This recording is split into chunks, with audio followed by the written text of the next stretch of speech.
You ever heard of a man baking bread while chained souls scream just beneath the floor? You ever wonder what kind of person signs up to knead dough in a place where the walls drip with secrets and every loaf smells faintly of something long buried and never found? I didn't come here for curiosity or thrills. I came for a paycheck. Just like anyone else desperate enough to work the graveyard shift in the kitchen of Redstone Penitentiary, a massive, isolated correctional facility buried deep in the Texas Badlands, where even the wind forgets to blow and the desert seems to pull away from the fences like it knows better. And if you're thinking this is just another spooky prison story, let me tell you right now. What happened during my first few weeks as the overnight baker is something no sane man would ever believe. And yet, it happened. It's still happening. And if you want to know what's buried beneath the flour, what breathes in the ovens, and what stares through the window above the sink when no one's around, you'll need to listen to the very end of this story, because the answers only come once you've heard everything, once you've suffered through every rule, and once you've seen what I saw with your mind's eye wide open and too scared to close. They say a prison kitchen is safer than general population, that the worst you'll face is a spoiled batch of eggs or a disgruntled inmate sneaking extra pancakes. Whoever says that has never baked overnight here, where the guards won't enter after the lights flicker, and even the inmates go silent when the last door slams shut. I was given a plain white apron, a set of keys, a clipboard of outdated recipes, and a laminated card that the warden himself handed me with a stone face and cold eyes that refused to blink. His name was Warden Greaves, and when he gave me the card, his voice was low like he didn't want the walls to hear. "Read these alone," Warden Greaves said, "then memorize them. Follow every word to the letter. If you don't, we won't have to fire you because you'll be gone by morning." I didn't understand what he meant by gone, but the guards wouldn't elaborate, only shaking their heads as they crossed themselves and avoided my eyes. That night, sitting in the break room with the flickering fluorescent light overhead and the humming silence that felt more like breathing than anything electrical, I turned the laminated card over and read the 7 rules that still haunt me even now. Rules so strange, so horrifying, that I almost walked out before the first shift even began. But something made me stay, maybe stupidity, maybe pride, or maybe something deeper that already had its claws in me. These were the 7 strange and terrifying rules to survive as the night baker of Redstone Penitentiary. Rule 1. When you unlock the kitchen, knock 3 times before you enter. Not on the door, but on the wall to the left of it. If you hear 3 knocks in return, wait exactly 60 seconds before going inside. If you hear nothing, enter immediately and lock the door behind you. If you hear anything else, do not open the door. Walk away. Call the warden. Pray. Rule 2. Never use the bottom oven. It doesn't matter how busy it gets or how many trays you need baking at once. That oven hasn't been cleaned since 1996. And it's not because of laziness, it's because the last man who opened it started screaming. And by the time they pulled him out, he had no skin left below the waist. Use any other oven. Just not that one. Rule 3. If a prisoner enters the kitchen after hours claiming to be on special assignment, do not speak to him, do not acknowledge him, and under no circumstances allow him to touch the dough. Keep your head down, continue your work, and wait for him to leave. If he doesn't leave within 30 minutes, activate the fire alarm manually and leave the building. Do not look him in the eyes, ever. Rule 4. The flour bin in the back pantry will occasionally be found open with a single handprint pressed into the powder. Do not clean it. Do not touch it. Close the lid slowly and back away without turning around. That handprint is not yours. It is not human, and it is always watching. Rule 5. If the radios suddenly start playing music, no matter what time, no matter what kind, immediately turn off all burners, leave the kitchen, and do not return until the music stops. It is not coming from your equipment. It is not for your ears. If you stay and listen, it will begin to sing your name. Rule 6. At some point during one of your shifts, you will hear someone whisper from inside the walk-in freezer. They will say, "It's your turn." Do not respond. Do not open the door. Wait exactly 5 minutes, then tape a raw egg to the outside of the freezer and walk away. The next morning, the egg will be gone. That's how you know it worked. Rule 7. If you ever see the head chef, Mr. Barlow, walk in during your shift, run. Mr. Barlow died 17 years ago during a kitchen fire, and they never found all of his body. He still wears the same scorched uniform, and he still walks like the fire is eating at his feet. If you see him smile, it's already too late. I read the rules twice, then 3 times, trying to make sense of them, thinking maybe they were a cruel initiation prank or some kind of twisted guard humor. But there was nothing funny about the way the ink seemed darker around Rule 7, or how the cards smelled faintly of smoke. When I looked up, the break room clock had stopped ticking. My phone screen flickered and died. And in that moment, I felt something shift. Like the air thickened, like the building itself knew I had read the rules, like it had been waiting for me to accept the invitation. The rest of that night was a blur of dread and stale bread, of flickering lights and shadows that didn't move when I did. But nothing truly broke through until I approached the pantry and found the flour bin open. A single handprint pressed into the soft white powder like it had been left seconds before. The shape was wrong, too long in the fingers, too wide at the palm, and when I stepped back, I thought I heard a low sigh from beneath the floorboards, like something had exhaled. That was the first night. That was how it began.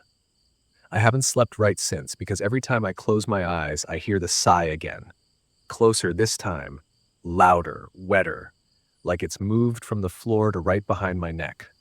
And sometimes I wake up gasping, feeling flour on my tongue, even though I haven't eaten a single bite of bread in weeks. Because now, after what I saw on the second night, I won't touch anything that comes out of that kitchen. Not even the air, which feels thicker the deeper you walk in, like breathing through gauze soaked in something old and spoiled. Something that knows your name but hasn't said it yet.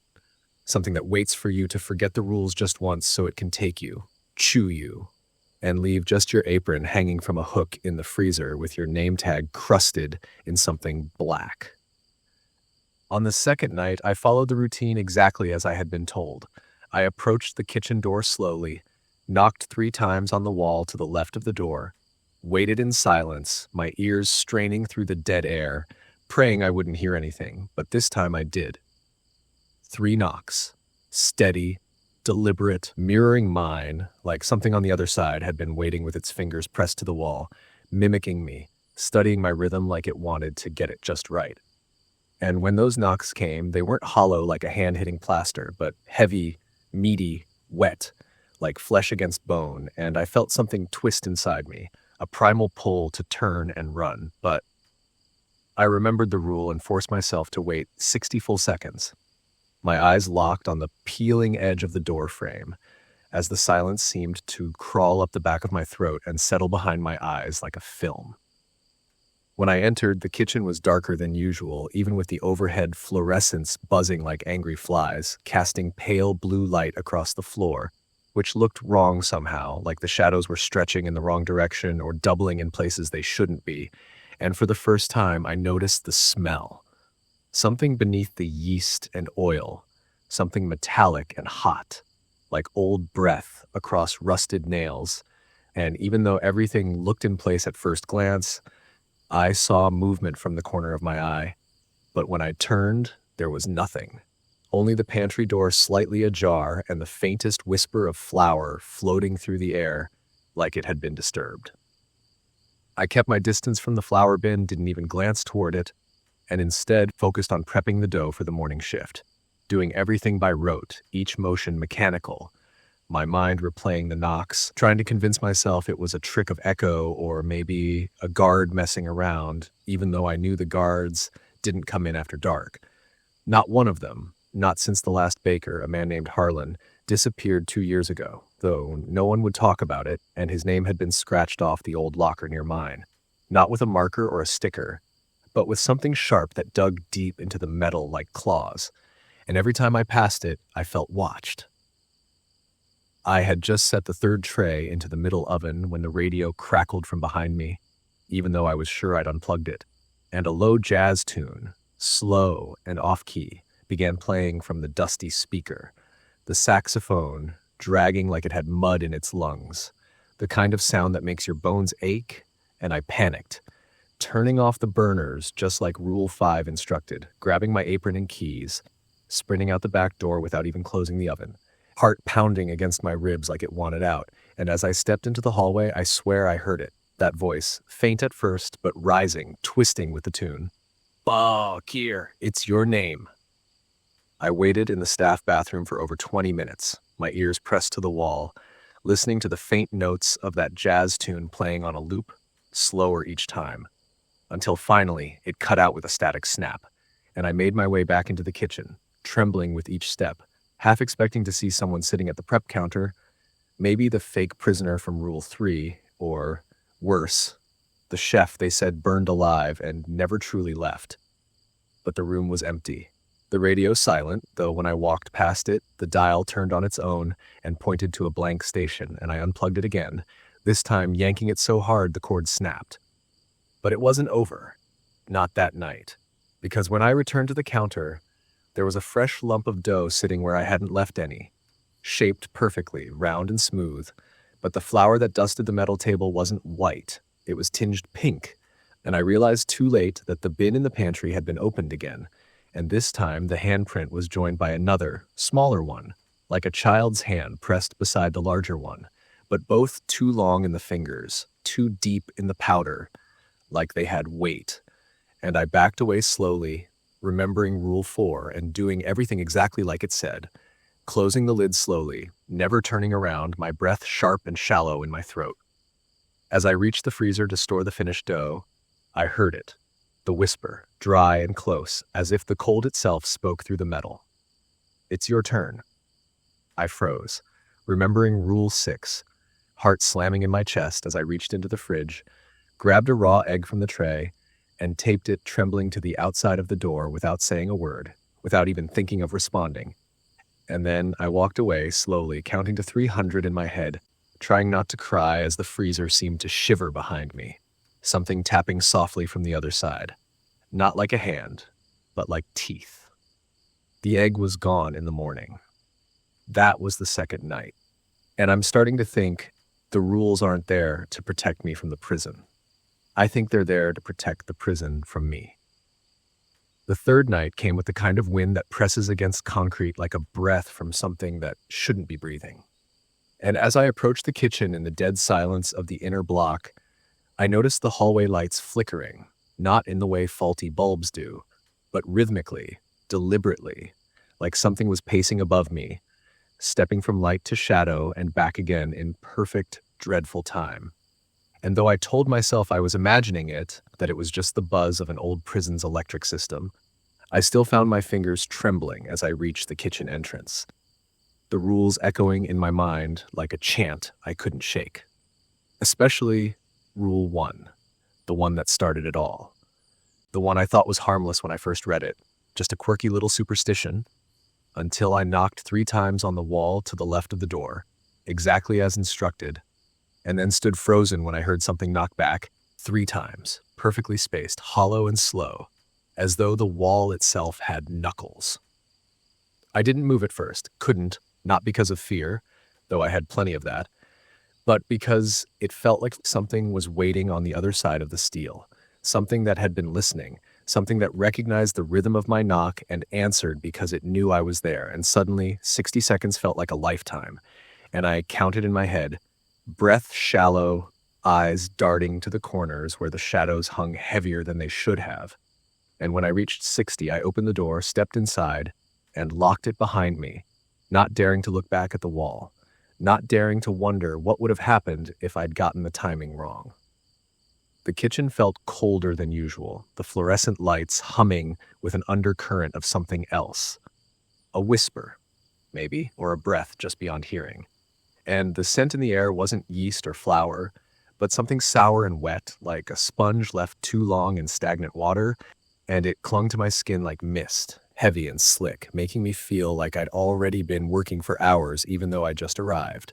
And it was then that I noticed the ovens, specifically the bottom one, the one from Rule 2, which I'd been avoiding like the plague. Its iron door always rusted shut, sealed like a tomb, but tonight, as I passed by it to retrieve a tray, I noticed the handle had moved slightly, tilted just enough to reveal a black sliver of space between the door and the frame, as if something had tugged it from the inside and forgotten to close it all the way. I didn't stop walking, didn't dare pause, but my stomach twisted violently, bile rising to the back of my throat as the scent from the cracked oven crept into my nostrils, hot copper and burned hair. And I knew, without needing to look, that if I crouched down and peeked inside, I wouldn't see racks or burnt crumbs or forgotten baking sheets, but something else, something skinless and silent, smiling up at me with eyes that hadn't belonged to anything human for decades. And I thought of the man from the story, the one who screamed until they dragged him out with no legs, and I shoved that thought deep into the back of my skull and kept walking, refusing to look, refusing to breathe near it. I focused on my dough, on the rhythm of kneading, the familiar motion that grounded me, that reminded me I was still in control, that this was just another job, just another shift in a haunted hole full of secrets. And I kept my eyes low, fixed on the counter, until I heard something strange. Not the whisper from the freezer, not the knocks from the wall, but footsteps, slow and deliberate, shuffling like someone dragging their feet. And my blood froze because I knew no one else should be here, not at this hour, not with the kitchen locked behind me. And I remembered Rule 3 like a scream. If a prisoner enters the kitchen after hours, claiming to be on special assignment, do not speak to him, do not acknowledge him, and under no circumstances allow him to touch the dough. The steps grew louder, closer, until I could feel the floor vibrate beneath them, and still I didn't look up. Hands moving automatically, shaping rolls, braiding loaves, pretending nothing was wrong, pretending I wasn't alone with something that shouldn't exist. And then I heard a voice. Not loud, not threatening, but calm and curious. Far too calm for someone in a prison. "You got extra?" the voice asked, and I recognized the speaker as a man, though his tone had no warmth, no weight behind it, like words spoken through a tape recorder that had been left in a damp basement for years. I didn't respond, didn't blink, just kept working, but I could feel him standing right behind me, close enough to breathe on my neck, though the air behind me felt even colder now than the freezer had. And I knew he was watching the dough, eyes locked onto it like a starving animal. And when I heard his fingers twitch against the edge of the counter, I nearly broke. But I remembered the rule. Keep your head down. Continue your work. Wait for him to leave. So I did. I worked. I kneaded, I shaped. I counted the seconds in my head, praying he'd leave before 30 minutes passed. But the silence stretched too long. The ticking of the clock slowed to a crawl, and I risked a glance at the timer above the ovens. It had stopped, stuck at 29 minutes past the hour, and I felt something collapse in my chest as I realized time had stopped for him, that the world had frozen to let him stay, to let him linger. And so I did the only thing I could. I reached under the counter, slammed the fire alarm lever down, and bolted through the back exit, never looking at his face, never looking back, even as the alarm howled through the halls like a dying animal. I stood outside for 22 minutes before the siren finally stopped, and when I returned to the kitchen, there were no signs anyone had ever been there. No footprints, no fingerprints, not even the slight shift in the dough I'd expected. But the worst part was that every single tray I had worked on during his presence was ruined, not burnt, not raw, just wrong. Like the dough had curdled into something that wasn't food anymore. And the smell coming from them reminded me of the cracked oven, hot copper, and something dead. And scrawled on the whiteboard near the prep table, where I'd written out tomorrow's menu with a red marker, was a single line in black, jagged handwriting that hadn't been there before. Don't let him knead. He's still hungry. I wiped it off and left the room without turning off the lights, without checking the bottom oven, without even locking the door, because suddenly I didn't care about keeping the place safe anymore. I just needed to breathe air that wasn't shared with something else, something older. And that night, I drove home with the window down and my hands shaking on the wheel, replaying the knock, the whisper, the footsteps, and that voice, so casual, so hungry. That was the third night, and something tells me the next one will be worse. And I was right, because on the fourth night, the prison air felt heavier than usual, like it had been steeped in mildew and soaked in something darker, something left to rot too long, beneath the floorboards or in the crawl spaces of this cursed facility. And as I parked beneath the dim sodium light near the rear kitchen entrance, I could already feel the nausea blooming low in my gut like rising dough gone rancid, the type of instinctive bodily warning you can't argue with, even if your paycheck depends on ignoring it. And as I sat in the car staring up at the chain link fence, curling with shadow, I realized with a sick little twist of clarity that tonight, something was waiting for me inside. Something that already knew my name. Still, I forced myself out of the car, legs wobbling slightly as I approached the back entrance with my key card in one hand and my clipboard in the other. And just before I swiped the door open, I did what the rules required. I knocked 3 times on the wall to the left, slow and deliberate, each thud echoing like a hammer blow down a tunnel that had no end. And this time, instead of the oppressive silence I'd come to almost appreciate, I heard the response.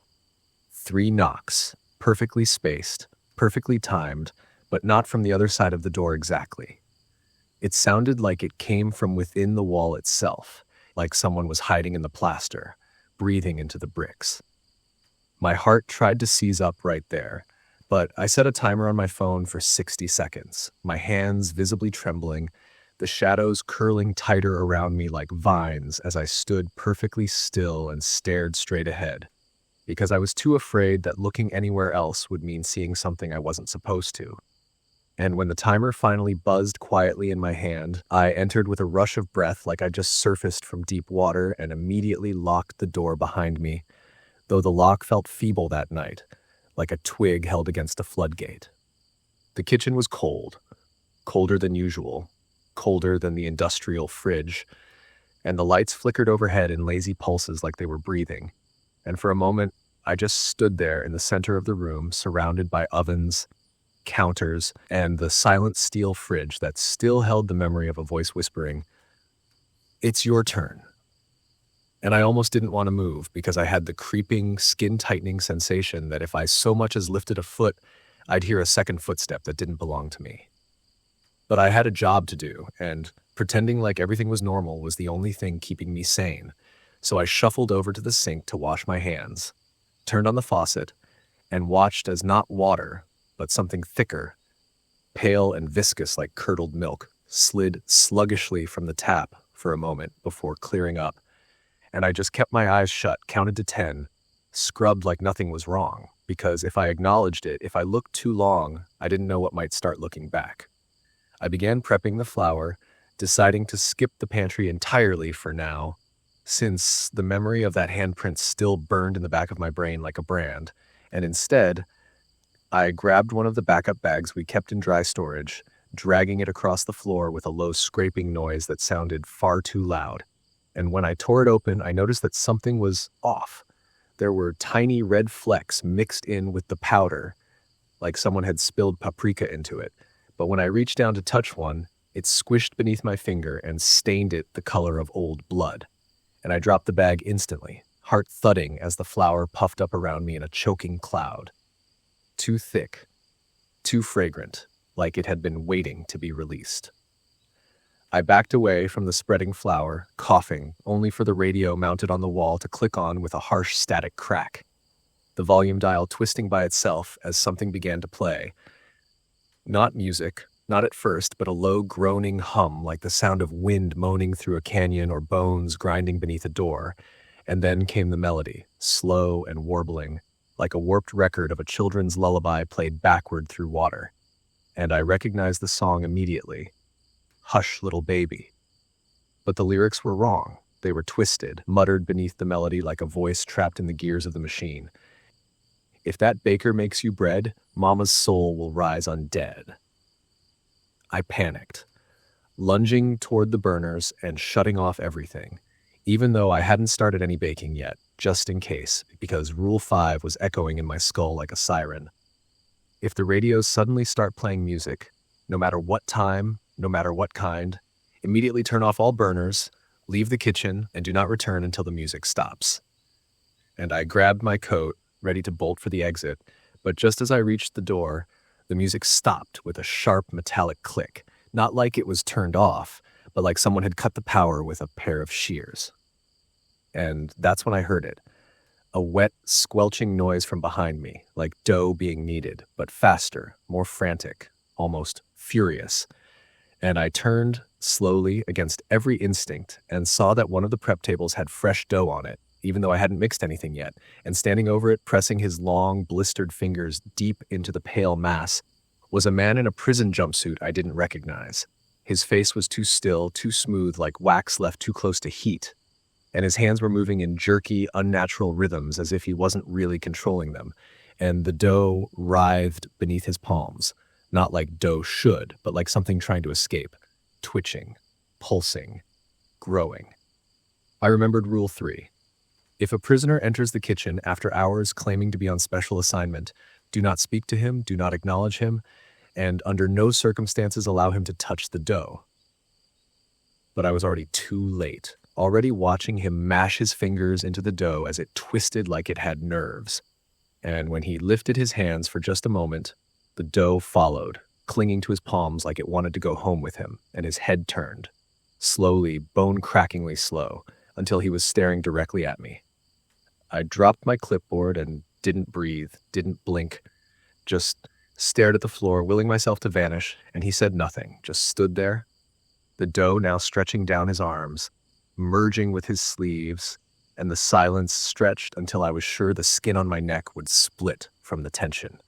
And then he laughed, a low, bubbling noise like someone gargling tar, and walked toward me, still holding that mess of living dough in his hands.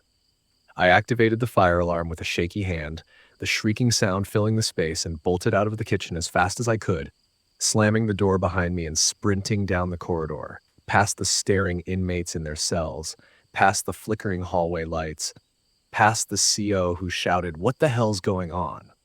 without waiting for an answer, because I didn't have time. I just ran until I was outside, until I could vomit into the grass with my knees shaking and my ears ringing. They told me the next morning that when they checked the security footage, the tape glitched from 2:13 a.m.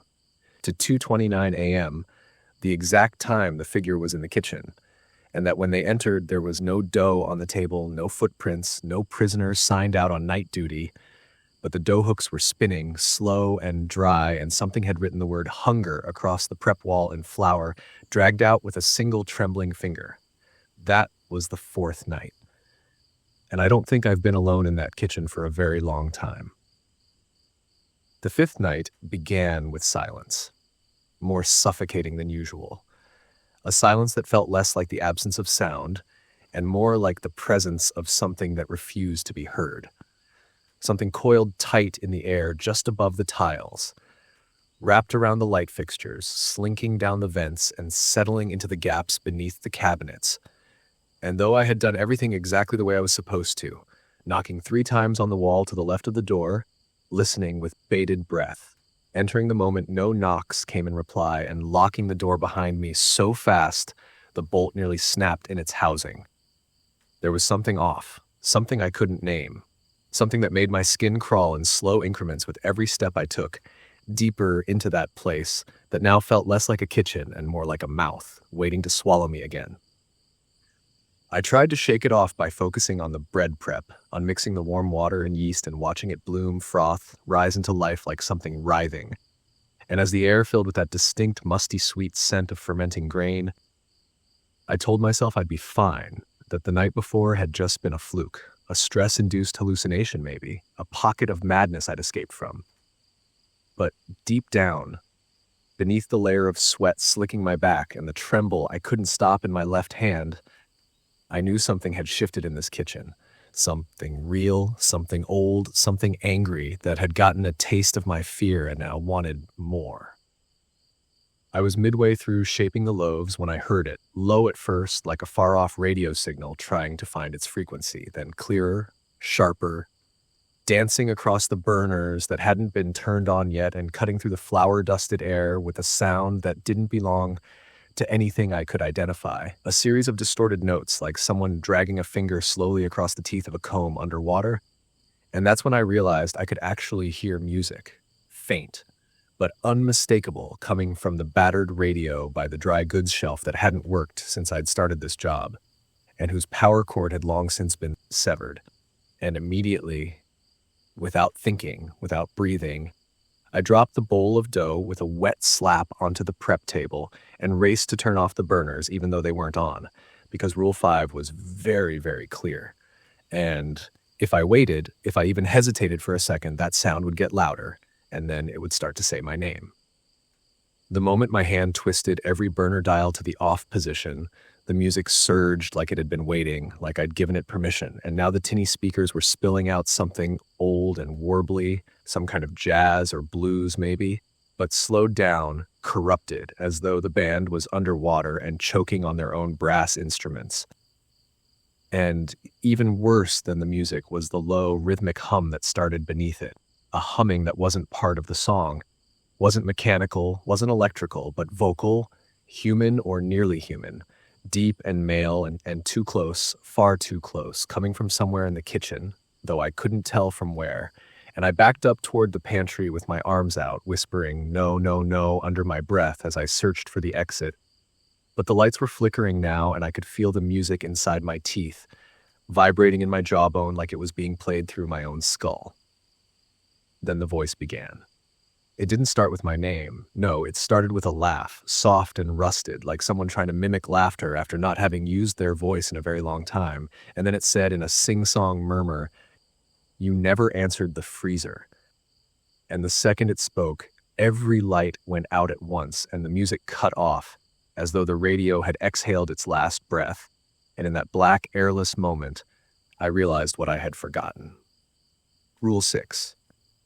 I'd never dealt with Rule 6 before, never heard the whisper from the walk-in freezer, never taped an egg to the door, never even touched that side of the kitchen during my shifts, until now, until tonight. And now that whisper had come, not from the freezer, but from the walls, from the very air, as though the voice had gotten tired of waiting and decided to come looking for me instead. The emergency backup lights flickered to life a moment later, casting everything in harsh red, like I'd been plunged into a submarine filled with blood. And in that light, I saw it. An egg, a single raw egg taped to the outside of the freezer door. Not by me, but by someone, something. Because I hadn't done it, hadn't even gotten that far. And now it was there, and it was pulsing slightly, not cracking or sweating like a normal egg should under fluorescent heat, but actually expanding and contracting like it was breathing. And then it burst. With a wet pop like the sound of someone biting into a thick piece of raw meat, the egg exploded in a spray of black fluid that spattered across the freezer door and hissed like acid when it touched the floor. And that was when I heard it. The knock, not on the wall this time, but from inside the freezer, one single knock, deliberate and slow, like a thing with no concept of time, and then the handle began to turn. "No," I whispered, louder now, backing away. "No, no, no." But it didn't matter, because the freezer door creaked open anyway, and inside, there was nothing. No frost, no racks, no hanging meat or stacked boxes, just a darkness that didn't look like shadow, but like liquid, black and endless and shifting, and from within it, two eyes opened. White, lidless, stretching wide like peeled eggs, staring from inside a skull that was far too tall, far too narrow. And the moment they met mine, I felt the room tilt sideways like I was sliding off the world, because the freezer wasn't a freezer anymore, it was a door, and something behind it had just found me. I slammed it shut. I don't even remember how. I think I used my whole body. But I threw myself against it and forced it closed, slamming the latch and backing away just as something thumped against the other side, something that dragged its nails down the metal with the sound of hundreds of insects skittering across bone, and I turned and ran. But the red lights were flickering harder now, bursting with static, and the radio crackled back to life one last time with that awful voice murmuring, "Your turn," again and again like a mantra, like a lullaby. I pulled the fire alarm, smashed the glass, hit the button, didn't care about protocol or who I was waking up, didn't care if I got fired. I just knew I couldn't be in that kitchen another second. Not while that thing was still behind the freezer door, not while it still remembered my name. When the guards came running, they found me in the hallway, curled up near the ice machine, sobbing so hard my stomach ached and my throat bled from screaming. And all I could say was, "It came out. It saw me. It knows." The report they filed listed a malfunction in the electrical system, and signs of possible food contamination. And I wasn't allowed back in the kitchen for 72 hours, which felt like both a punishment and a blessing. But even when I returned, even when I forced myself to put the apron back on and pretend things were normal, I never walked near the freezer again. Never even looked at it if I could help it, because I knew that thing was still in there, waiting, breathing, watching through the slit in the seal like a dog at the bottom of a well. That was the fifth night, and the egg it left for me the next morning, it was in my locker. The egg in my locker wasn't the same kind we kept in the pantry fridge by the dozens, wasn't cold or clean or even slightly cracked from handling like the ones we used in the dough. No, this one was warm, warmer than any egg had a right to be, pulsing ever so faintly beneath the shell like something alive was trapped just beneath the surface. And the moment I touched it, just the pad of one finger grazing the top of it, I felt a jolt travel up my arm like a bolt of static mixed with a fever, a flash of heat that seared through my bones and made my vision blur for half a second. And I dropped it with a gasp and stumbled backward into the row of lockers. But it didn't break. It didn't even bounce. It just sat there on the metal grate, still pulsing like a heartbeat. And somehow I knew that if I left it there, if I didn't do what it wanted, it would come back, not just the egg, but the thing that left it. And this time it wouldn't stop at the freezer door. I tried to tell myself it was just stress, tried to write it off as a prank by someone who heard about the fire alarm incident. But deep down, even as I picked up the egg with trembling hands and placed it gently into an old Tupperware container like I was handling a bomb, I knew exactly what it was. I knew exactly who had left it, and I knew that rules or no rules, my time in that kitchen was running out fast, and whatever the thing in the freezer was, it wasn't waiting anymore. It was planning, it was learning, and it was making itself known. I brought the egg to Officer Maddox, the only guard who seemed even remotely interested in listening without laughing. And when I held it out to him and said, "This was in my locker this morning," he didn't take it, didn't even lean in to look at it. He just stared at it like it was a coiled snake and muttered, "Jesus," under his breath, then pushed my hand away and whispered, "Put it back where it belongs and don't bring it to me again. You're not supposed to move them once they're left." And when I asked what he meant by that, what the hell any of this was, he just looked at me with tired eyes and said, "You're on your own, kid. We all are," and walked away, leaving me standing in the corridor with the pulsing thing in my hands and a stomach full of cold dread. So I did what I thought was right. I brought it back to the freezer, every footstep echoing like a drumbeat against the linoleum, the walls breathing that awful humid breath, like the kitchen itself was watching me. And I taped the egg to the same spot on the door where I'd seen the last one rupture, using the same old masking tape that now seemed to appear in the drawer without me ever remembering to restock it. And when I was done, I backed away slowly, didn't turn around, didn't speak, didn't even think. I just waited, and after a few minutes, the pulsing stopped. But that night, something new happened. It started around 3:07 a.m. when the lights flickered again, but this time they didn't just dim or blink. This time, they sputtered one by one in a straight line down the center of the ceiling, like dominoes being knocked out by something invisible. And then the power died completely, plunging me into darkness so complete I could hear the blood rushing through my ears. And just as I reached for my phone to use its flashlight, I heard a noise from the far end of the kitchen near the back pantry. And it wasn't the hiss of a leaking valve or the clang of a shifting tray. No, this was the soft, unmistakable sound of a door creaking open, slow and deliberate and heavy, and then the soft tap-tap of bare feet across the tile. I knew instantly what rule this was. Rule 3. And I swear the air got thicker the moment I remembered it, like something heavy was pressing down on my chest, making it harder to breathe, harder to move. And as the slow footsteps came closer, I dropped to a crouch behind the prep counter and squeezed my eyes shut, heart pounding so loud I thought it might give me away. Because I didn't need to look. I knew what I'd see. I knew it was one of them. The prisoners on special assignment, the ones who shouldn't exist, the ones no one ever talks about, the ones who never blink, never sweat, never leave. From my hiding spot, I could just barely hear the wet sound of dough being touched, kneaded, manipulated by fingers that weren't supposed to be there, and I almost cried out because I hadn't thrown it away yet, hadn't covered it, and I knew, God, I knew that if he touched the dough, I was screwed. I was so beyond screwed, there weren't words for it, but I couldn't move, couldn't stop him, couldn't do anything but wait and pray. After maybe 10 minutes, though it felt like an hour, the sounds stopped, and I heard the shuffle of feet heading back the way they came, followed by the soft creak of the pantry door closing once more, and then silence so deep it screamed. I counted to 60. Then I counted to 60 again. Then I stood up slowly and looked around the kitchen with the flashlight from my phone, the circle of light trembling in my hand, and when I looked at the prep table, I saw it. My dough, but not the way I'd left it. No, it had been shaped into something else, something wrong. A misshapen lump with indentations like fingers and a gaping hole torn through the middle like something had been born from it. That's when the radio turned on. Not with music this time, but with breathing. Heavy, wet, gurgling breathing. So close I thought the speaker must have been pressed against the side of someone's mouth.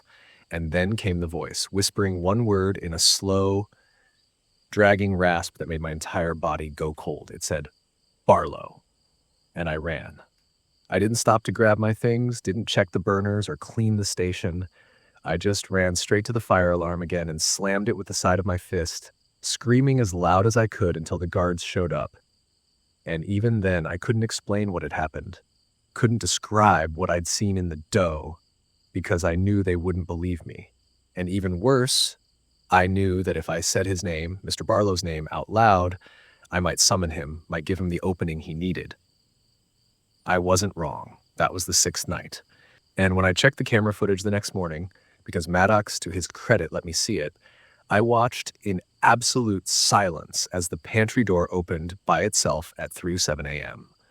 But nothing came out, nothing visible. Only the shadow on the floor changed. Only the dough moved on its own. And worst of all, Barlow's name was typed into the timestamp over and over again, replacing the time. Even though Maddox stayed beside me the entire time, I watched that flickering footage on the ancient monitor bolted to the corner of the break room ceiling. Neither of us said a word once we saw that glitch. Or not a glitch, no, that would have been comforting.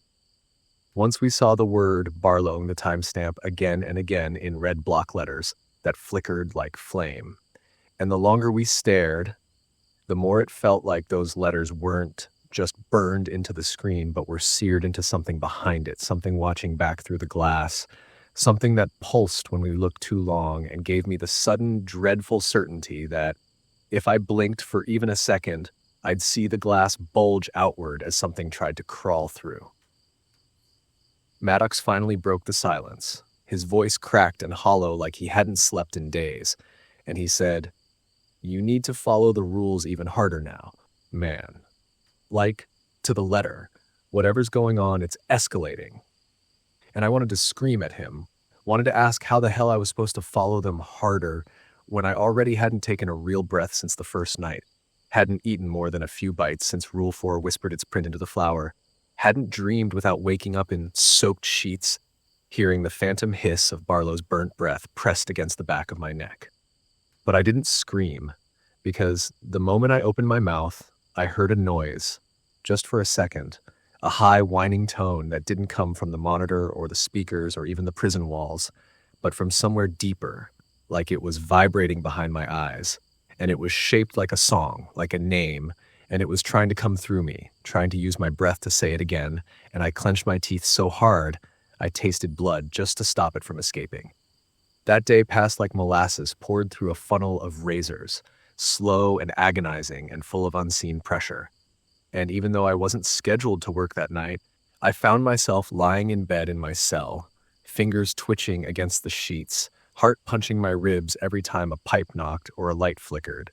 And by the time midnight rolled around, I realized with sudden horror that I wanted to go back. Not out of bravery or duty or desperation, but because something was pulling me. Something had planted its hooks so deep in my spine that my limbs were ready to move even without my command. I told myself it was just curiosity, that I needed answers, that I could check the flour bin again, or see if the walk-in freezer was still whispering. But when I finally walked down the sterile hall past the rec room and the stacked vending machines, past the thick gate that led to the kitchen wing, I knew the truth. I wasn't alone, not really, because the shadows weren't behaving like they should. The lights were dimmer than usual, and when I knocked 3 times on the wall next to the kitchen door, just like Rule 1 said, the sound came back, not as 3 knocks, but as a scrape, scrape, scrape, like something dragging claws across metal from inside the wall itself. I froze, heart thundering, pulse screaming in my throat, and I remembered the rule. If it's anything other than 3 knocks, walk away, call the warden and pray, but my feet wouldn't move, my body wouldn't listen, because deep down I knew that walking away this time would only delay the inevitable, would only make it worse when it came again, because the rules weren't working anymore. They were changing, and I was caught in the middle of their unraveling. I waited 60 seconds anyway, counted each one with the broken breath of a drowning man, and when the last second passed, I unlocked the kitchen door and stepped inside. And this time, the door didn't even try to resist, didn't creak or stick or groan. It just opened like it had been waiting for me. And the moment I crossed the threshold, I smelled something wrong, something that didn't belong to any food or mold or chemical, a sweet rot like burnt sugar poured over rotting meat, and my stomach clenched so hard I nearly threw up on the floor. The lights inside were dimmer than they should have been, flickering with a reddish hue like heat lamps soaked in blood, and every shadow looked elongated, stretched as if reaching for something they couldn't touch. And as I moved deeper into the kitchen, I heard the radios buzz to life again. Static first, then a song I didn't recognize, but with a voice so familiar that it made my knees buckle, because it was my mother's voice singing a lullaby she used to hum when I was 6 years old and too sick to sleep. I screamed, covering my ears, backing away from the counters, slapping every burner off with the palm of my hand as fast as I could, and even then, even as I turned to leave, the music followed me, leaking out of the ceiling vents, dripping from the faucet, humming through the refrigerator door. And as I reached the exit, I heard it. My name, not shouted, not whispered, sung softly, sweetly, in a voice that should have been dead for over a decade. Eli, it sang, Eli, it's your turn. I turned and ran, bolting out into the hallway, only to crash straight into Maddox, who grabbed me by the shoulders and shouted, "What the hell are you doing in there? You weren't on shift tonight." I couldn't explain, couldn't form the words, only pointed back at the door, gasping. The radio. My mother's voice. Rule 5. He didn't question me this time, just nodded grimly, then looked down at the floor and said, "You need to come with me. Something else happened, something worse." We walked in silence back to the control office, where he played a new camera clip for me, this one from just after I'd fled the kitchen, a few minutes after I'd heard my name in that song. And what I saw made my hands go ice cold, made my vision blur, made my teeth ache from grinding together. Because the radio didn't stop playing right away, it kept going. And at 3:15 a.m., the flower bin opened by itself again. But this time, the handprint didn't press into the flower from above, it rose from it, like a fist punching upward from beneath the surface. And then, a second one appeared beside it. 2 hands.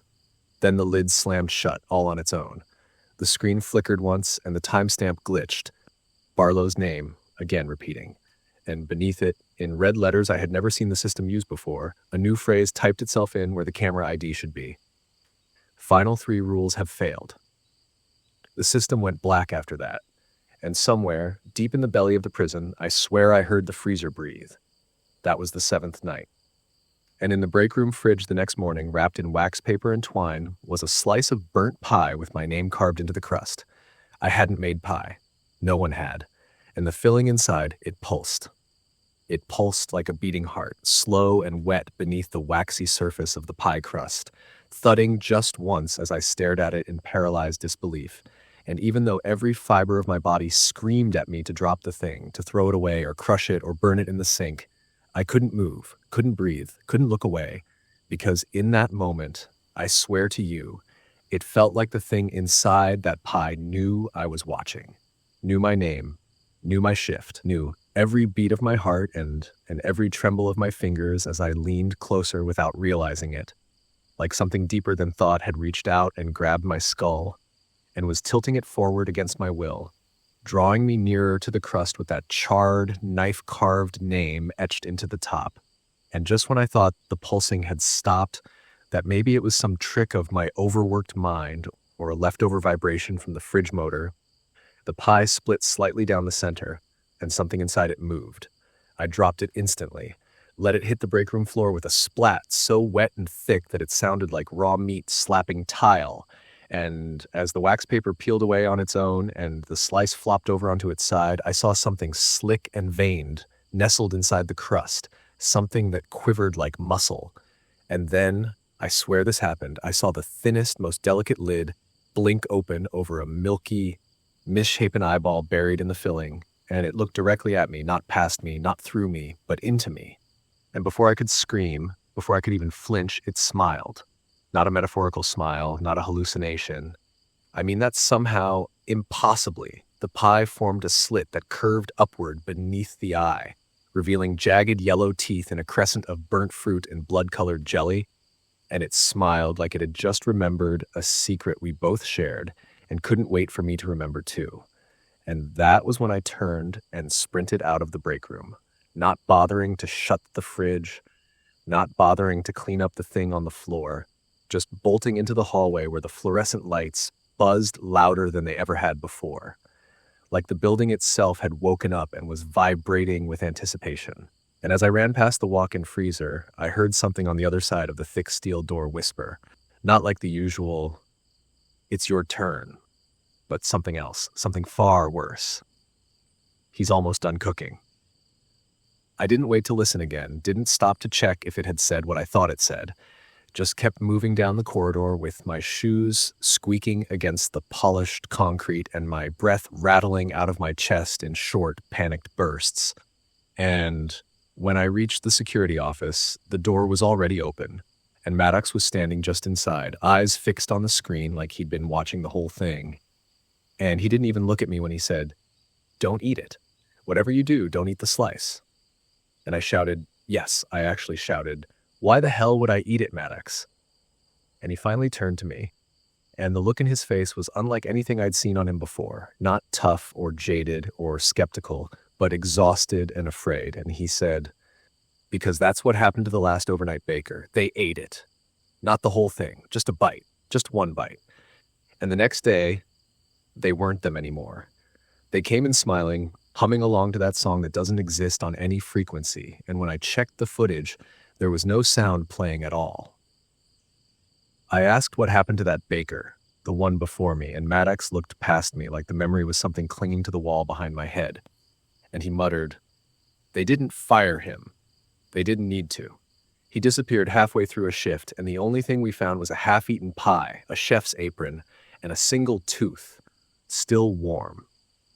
That should have been enough to make me quit. Should have been the moment I marched into the warden's office and threw the rules back in his face, demanded out of this nightmare job, begged for solitary confinement if it meant never stepping into that kitchen again. But instead, I found myself back on shift that night, hands trembling as I reached for the keys to unlock the kitchen door. The weight of everything pressing against my shoulders like I was dragging the whole prison behind me. And when I lifted my fist to knock on the wall, I hesitated. Because for the first time since I'd learned Rule 1, I wasn't entirely sure what I wanted to hear. I knocked once, loud, twice, sharp, 3 times, slow. And the wall replied. 3 knocks spaced perfectly apart, echoing like knuckles against wood from inside the concrete. And the moment they finished, the air around me grew still, so thick with pressure it felt like something enormous was holding its breath directly above me, and I waited exactly 60 seconds, just like the rule said, watching the second hand on my wristwatch crawl like a centipede around the dial, and the moment it struck the mark, I turned the key, stepped inside, and locked the door behind me, only to realize that something had changed. The ovens were cold, colder than they should have been, like the heat had been drained out of them, and the scent of yeast and butter had vanished, replaced by the heavy metallic tang of iron and ash. And when I flicked on the overhead lights, they didn't buzz to life like usual. Instead, they dimmered up, slow and amber, casting everything in a low, funeral glow that made the shadows seem denser, deeper, and impossibly alive. Like every shape the light failed to touch might lurch forward at any moment, dragging themselves from the walls like rats through drywall. And that was when I saw it. On the workstation, sitting perfectly centered on a sheet of parchment paper, was a fresh pie crust, unbaked, uncut, and filled with something writhing beneath a layer of translucent glaze. Something that didn't want to be in there, or maybe something that did, and was simply waiting for the right time to emerge. I didn't make it, no one did, but someone, or something, wanted me to. Because right next to the pie was a carving knife I'd never seen before, black-handled and warm to the touch, and scrawled in flour across the counter were 4 words: "Finish what he started." I should have run. I should have burned the whole room down and let the cursed dough and haunted ovens take the building with it. But my legs didn't move, and my hands, those same hands that had once stirred eggs and sifted sugar, reached for the knife on their own, trembling as the blade lifted from the table and hovered above the crust, and I heard something whisper from the walk-in again, this time more insistent, more certain. "It's almost ready."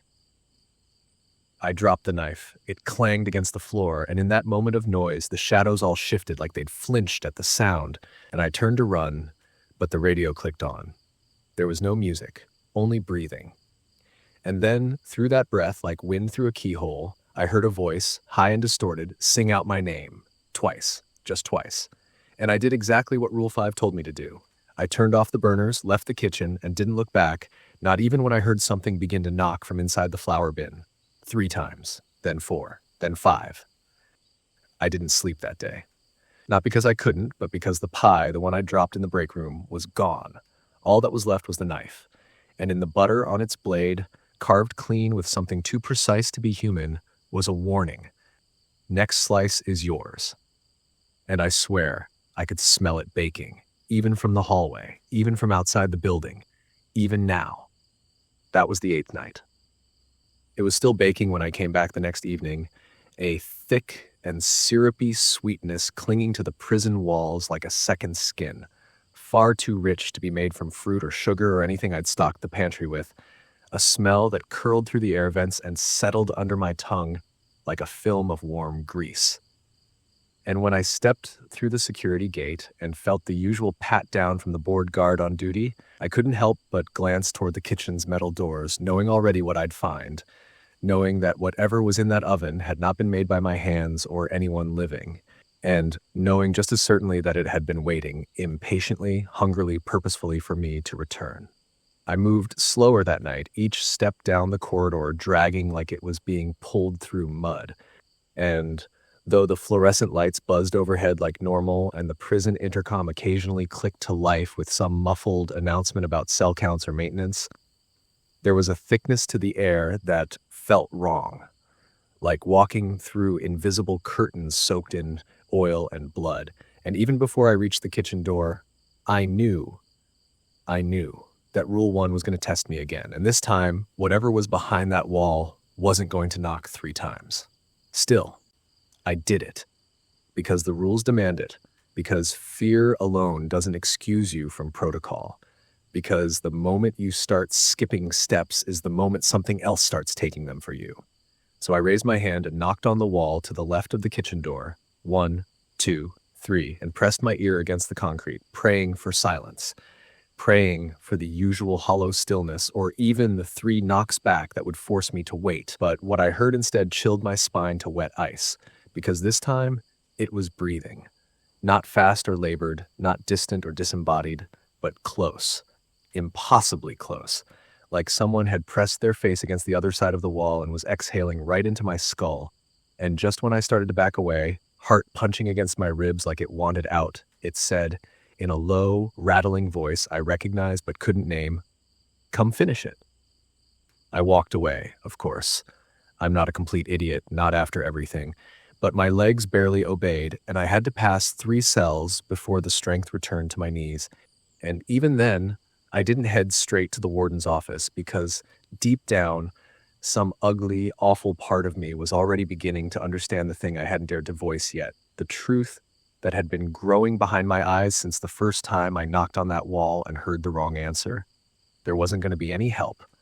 No one was coming to save me. And the warden, God help me, the warden knew. I passed him on my way toward the water cooler, thinking maybe I'd get a second to gather myself before reporting the anomaly, but he looked at me with that calm, waxy face of his. The same face he wore the day I signed the contract and asked about the strange rules, and he gave me a nod. Not the polite kind, not the encouraging kind, but the kind that knows, like he'd just seen me come back from a funeral. And as I turned away, he said under his breath, just loud enough for me to hear, "Make sure the crust doesn't tear tonight." I didn't respond. Couldn't. I just turned and walked, stumbled, really, back toward the hallway, because there was no escape, not anymore. And if I didn't go into that kitchen willingly, if I didn't keep playing along like some puppet stitched together from flour and bone, I was almost certain that whatever was behind that wall was going to come out after me. This time, when I knocked, there was no sound, no breath, no whisper, just a cold, dead silence that seemed to wait. I waited 60 seconds, unlocked the door, stepped inside, and the second I turned the key and shut it behind me, the smell hit me like a wave of rot wrapped in cinnamon, like something that had once been edible but had curdled into something wrong. And the ovens. All of them were on, glowing softly from the inside like jack-o'-lanterns stuffed with fireflies, except the bottom oven. The one from Rule 2. That one was open, wide open, and I swear to you I didn't touch it, hadn't even gone near it yet, but its blackened mouth gaped like something had crawled out of it and forgotten to shut the door behind. That's when the lights flickered. Once, twice, and then stayed dimmed. And standing in the middle of the kitchen, right in front of the workstation, was a man I'd never seen before. Tall, gaunt, skin the color of burnt pastry, and dressed in a baker's uniform so stained with jam and soot, it looked like he'd been pulled out of a pie instead of making one. And though I couldn't see his face clearly in the low light, I could make out his eyes. Or rather, the place where his eyes should have been, because they weren't there anymore, just two gaping sockets stuffed with flour. And when he turned his head toward me and opened his mouth, it wasn't words that came out. It was steam. The radio clicked on behind me. No music. Just the sound of slicing, wet, rhythmic, sawing through something that squelched. And then the voice of the warden, calm and clear, saying, "You have 30 minutes. Don't disappoint him." I turned back toward the workstation, and the faceless man was gone. But in his place, God help me, was a finished pie. Fresh, steaming, and carved into the crust with the same unnaturally clean cuts I'd seen before, was my name. No nickname, no initials. My full name, letter for letter, as if the crust itself knew me.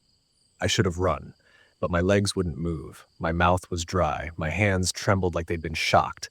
And when I looked closer, I realized the filling wasn't jam or meat or custard.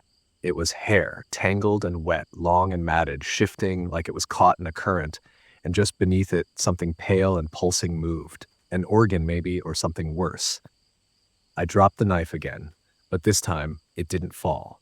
It floated, hovering in the air just above the pie like it was being held by invisible hands.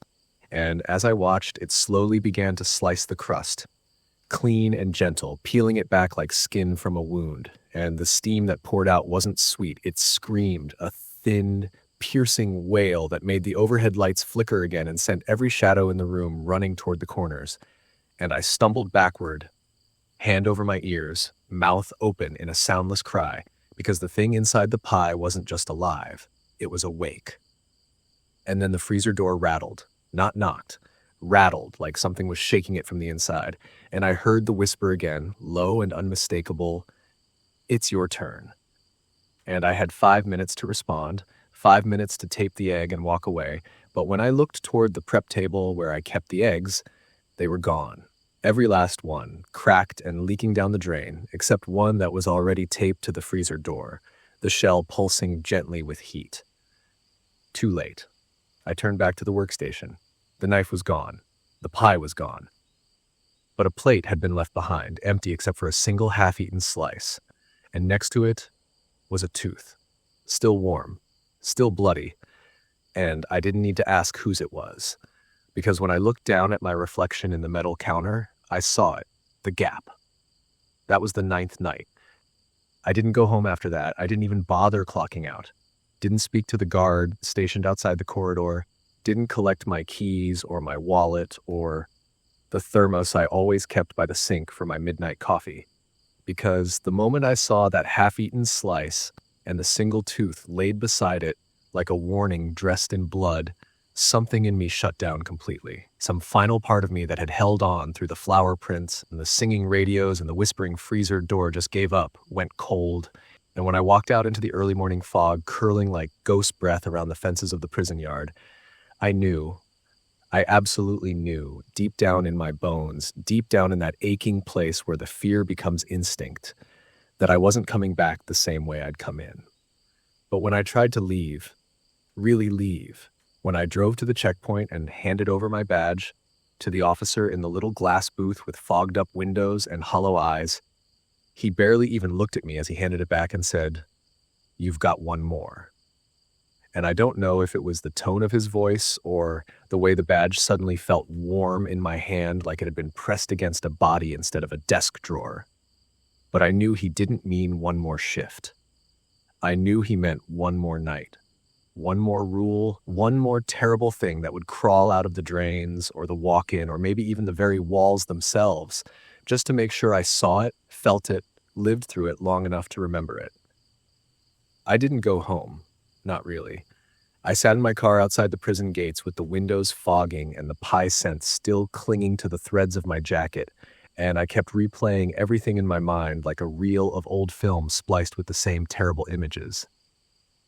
Mr. Barlow's scorched apron dragging along the tiles, the whisper behind the freezer door, the prisoner who had no shadow, the radios singing lullabies to the dead, the bottom oven that screamed with no voice at all, and that flower bin handprint that never ever faded. And somewhere between one heartbeat and the next, I realized I was bleeding from the gum where my tooth had once been. Not just a little, but steadily, a slow drip onto my shirt collar. And in the streak of red, I saw something worse than pain. I saw my place, my seat at the table, my slice already cut and cooling on a plate I didn't remember setting. By dusk, I was back inside. I didn't knock 3 times on the wall this time. I didn't wait for a sound. I just walked straight in. Because I knew that whatever was going to happen, whatever final act this twisted kitchen had written for me, it had already begun long before I'd been hired. Long before the rules were typed and pinned to the corkboard in the hallway, long before Mr. Barlow ever burned, maybe even before the prison had ever been built. And I wasn't just the baker anymore. I was the offering, the last ingredient. And there wasn't anything left to do but see it through to the end. The lights were dimmer that night, flickering in and out like the building was breathing, and every step I took echoed just a little too loud, as if the floor was thinner than it should have been, like I might fall through it at any second into whatever hungry thing had been feeding off the screams of the men who'd baked before me. I didn't hear the radios. I didn't hear the freezer. I didn't even hear the flour bin lid slam shut behind me like it always had before. But what I did hear was the bottom oven click, click, click. The knobs turning by themselves, the door creaking open inch by inch like a mouth that had waited too long for its meal. And when I turned to face it, the heat wasn't like fire. It was like breath, wet and rancid and sweet, like rot laced with sugar. And I swear on whatever's left of my soul that something inside whispered, not from a mouth, but from 100 burned and blistered tongues, you broke the rule. I backed away. I backed right into something solid. And when I turned, Mr. Barlow was there. He didn't speak. He just smiled. The same melted half grin with skin like charred dough and a knife in his hand that looked older than the kitchen itself. And even though I knew what the rules said, even though I knew to run, my legs wouldn't move because I wasn't standing in the kitchen anymore. I was somewhere else, some in-between place. And all around me were ovens, rows and rows of them stretching into a darkness I couldn't see the end of. And from every oven came smoke, and from every plume of smoke came voices, and every voice was saying the same thing in different tones, languages, breaths. It's your turn. Over and over. It's your turn. Mr. Barlow stepped closer. The oven screamed, and then something inside me cracked, not like bone, but like memory, like whatever tether had held me to the rules had been cut loose, and I saw it, Finally saw it, the real purpose of the rules. Not to protect me, not to save me, not to keep the kitchen running smoothly, but to keep them fed, to keep the cycle going, to keep the fire burning and the mouths full and the walls wet with steam and sweat and blood. Because every baker was just another flavor, another texture, another note in the music the radios played when the hour turned wrong. I screamed. It didn't matter. The lights blew out. And when they came back on, I was standing in the middle of the kitchen again, but the countertops were covered in pies. Dozens, maybe hundreds, each one labeled with a name, a rank, a date, and every crust sealed perfectly shut, except for one that had a slice removed, steam rising from the gap, and beside it was a new card, freshly printed, still wet. It read, Baker 72, shift completed, contents accepted. The ovens cooled, the knives stilled, and Mr. Barlow was gone. But something else remained. A whisper, low, soft, from the drain, from the walls, from inside me. Feed the next. That was the 10th night. That was the end of my shift, but not the end of the kitchen, because tonight there's a new baker. He just arrived. Young guy, no scars yet, eyes still too bright. He asked me about the rules. I told him to follow them. I told him to never use the bottom oven, to never speak to the man on special assignment, to never clean the flour, never listen to the music, always answer the freezer with the egg, and if he ever sees Mr. Barlow, to run. But what I didn't tell him was the most important part, that I'm not here to train him. I'm not here to help him. I'm just here to make sure he lasts long enough for the ovens to get hungry again. Because my pie is cooling now. It smells like cinnamon. It smells like burnt teeth.